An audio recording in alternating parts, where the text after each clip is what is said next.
Diba? Ako lang yung kilala nyo. Porkit ako yung na-post. Lahat ako na. Tangina pati sa kasal ako. Hoy ka rin, kilabutan ka. Yung mga nagsasabi sa akin na bakit tong kabit na to yung tinitira ko ngayon at hindi yung asawa ko, please pakinood lahat ng mga naunang contents ko. Ang una kong binira yung asawa ko dahil unang-una sa lahat, siya talaga ang numero unong may kasalanan dito. At alam ko yon. Hindi pa naman ako tapos maningil eh. Antayin nyo. Pero ikaw,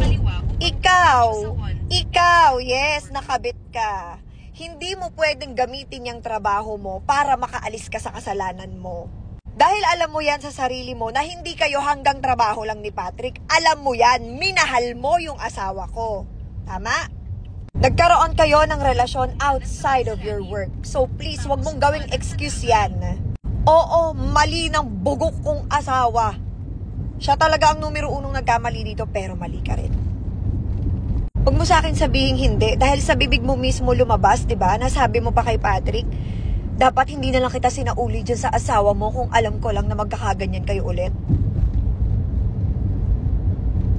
Dapat ka di mo na lang sinauli. At yung iyo na, bagay naman kayo.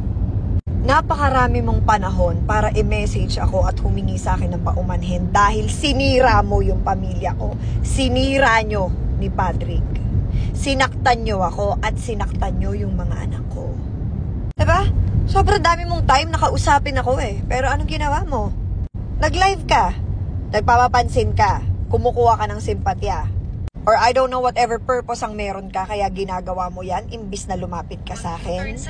Alam mong sinusuyo na ako ni Patrick. Bumabalik na sa akin ng February. Pero dire-diretso kayo, diba? Kaya nga kayo naputol kasi hindi na ako ulit nakaalis. Kaya wala kayong chance sumalis eh. Ang huling alis ko, Taiwan. Kaya nga nakaisa pa kayo eh. Kasi wala ako dito sa Pilipinas. Mo sinasagat yung pasensya kong kabit ka.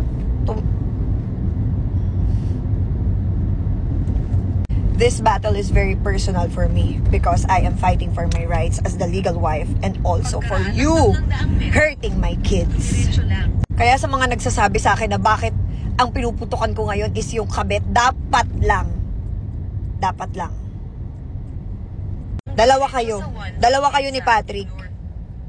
Bakit hindi ko dinadama yung ibang mga babae na naibuk ni Patrick? Kasi yun ang literal na trabaho lang. Pero ikaw, nagkaroon kayo ng relasyon. Ha? Kaya tumigil ka, huwag ka mag-act innocent. Ikaw, alam mo. Kilala mo ko. Kilala mo yung mga anak ko. Kaya tumigil ka. O patitigilin kita.